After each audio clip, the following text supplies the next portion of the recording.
She can barely keep a job. My mom testified against me. Then the Chief Justice stood up and said, she's been a judge for 6 years. My mom's face went pale instantly. My name is Adelaide Bennett, and at 30 years old, I had spent my entire life craving my mother's approval. But then, she tried to obliterate me in court, painting me as an unstable, unfit parent. What she didn't know, what no one knew, was that I held a secret, one that was about to blow up in her face and silence an entire courtroom. If you're watching this, then you know how it feels to constantly be on display, always performing. That's what my childhood was like, growing up in Lexington, a quaint town right outside Boston. Our modest 2-story colonial house looked perfect from the outside, exactly how my mother, Evelyn, wanted everything in her life to appear. But inside those walls? Oh, that was a whole different story. My mother was perfectionism personified. Nothing was ever good enough, especially when it came to me. An A-? She'd just ask why it wasn't an A+. Second place in a competition? She'd instantly point out the girl who came in first.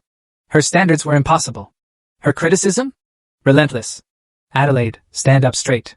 Adelaide, your hair is a mess. Adelaide, that outfit makes you look heavy.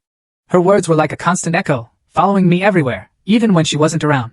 I tried so desperately to please her, contorting myself into whatever configuration I thought might finally earn her approval.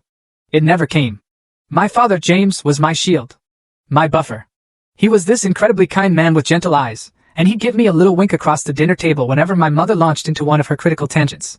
Later, he tried to explain, your mother just wants what's best for you. But his eyes always held this silent apology. He loved her, you know, but he saw how deeply her words cut into me. Then, when I was only 12, my world shattered. My father had a heart attack driving home from work. His car swerved, hit a tree. He died instantly. Just like that. I lost my defender, my ally, the only person who made me feel like I was truly enough, just as I was. After his death, my mother, she changed. Her criticism, it intensified. It was like she needed to compensate for the absence of his gentleness with an extra dose of her harshness. She became obsessed with appearances, with what the neighbors might think, with maintaining this illusion of the perfect family, despite our obvious, crushing brokenness. We need to be strong, Adelaide. No one respects weakness. But what she really meant was, she didn't want me to grieve publicly, to show any sign that we were struggling. My tears were relegated to my pillow at night, silent, hidden, and soaked. School became my refuge. I threw myself into academics with a fervor that surprised even my teachers. If I couldn't earn my mother's approval, I would earn it from everyone else.